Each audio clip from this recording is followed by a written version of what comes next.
আসসালামু আলাইকুম রহমতুল্লাহ বরকাতুহ। প্রিয় দেশবাসী, বাঙালি জাতি, আমরা বাংলাদেশের নাগরিক, বিশ্বের যে প্রান্ত থেকে আমার ভিডিওটা দেখছেন তারা আমার কথাগুলো নিয়ে চিন্তা করেন। আমরা কি করি, যৌথ উদ্যোগে অনেক মসজিদ বানাই, মাদ্রাসা বানাই। আমার যে পরিকল্পনা, এই কাজটাই আমরা যৌথ উদ্যোগে যদি ইচ্ছা করি, যদি একটা হসপিটাল বানাই, সেখানে যদি আমরা ডাক্তার নিয়োগ দিই, স্বল্প খরচে চিকিৎসা করাতে পারি মানুষকে। আমি একটা থানায় আমার আমার পরিকল্পনা দুইটা হসপিটাল, একটা হলো মহিলাদের জন্য, শুধু মা ও শিশুদের জন্য, এবং মহিলাদের জন্য, সকল বয়সের মহিলা, সেখানে ডাক্তার নার্স মহিলারা থাকবে। আরেকটা হচ্ছে নারী পুরুষ সকলের জন্য। এবং এই যে বাংলাদেশের প্রত্যেকটা থানায় দুইটা হসপিটাল বানাবো, এবং এখান থেকে আমরা মেডিকেল কলেজ হসপিটাল বানাবো। আমরা এখান থেকে বাংলাদেশের প্রত্যেকটা থানায় থেকে ছাত্রছাত্রী লেখাপড়া করাবো, কারণ তাদের এলাকায় গিয়েও ওই যে হসপিটালটা বানাবো, ওখানে যেয়ে তারা চিকিৎসা করবে।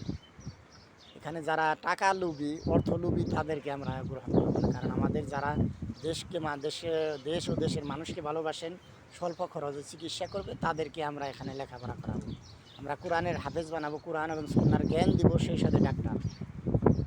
এই পরিকল্পনাটা দেখেন, যদি আমার কথাগুলো যদি মানুষ আপনার কাছে পছন্দনীয় মনে হয়, তাহলে সাপোর্ট দিবেন। কারণ আমাদের কলকারখানা বানিয়ে মানুষের কর্মসংস্থান করে দিতে চাই।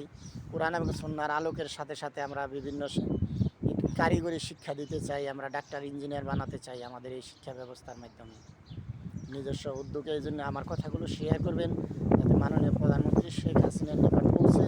কারণ আমি এই বিষয়ে কাগজপাতি করে বৈধভাবে করতে চাই সব কিছুই। কারণ আমি এখানে কোরআন এবং সুন্নাহর জ্ঞান দেবো, সেখানে পশু চিকিৎসক বানাবো, মা বোনদেরকে মা ও শিশু ডাক্তার বানাবো, গাইনি ডাক্তার বানাবো, যাতে কোরআন এবং সুন্নাহর জ্ঞানের সাথে সাথে তারা ওই দেশে ও জাতির কল্যাণেও কাজ করবে।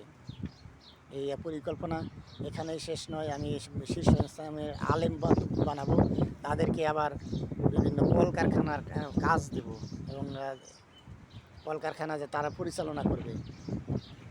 কারণ আদর্শ সৎ মানুষ বানাবো, তারা কোরআন এবং সুন্নাহর জ্ঞান দিয়ে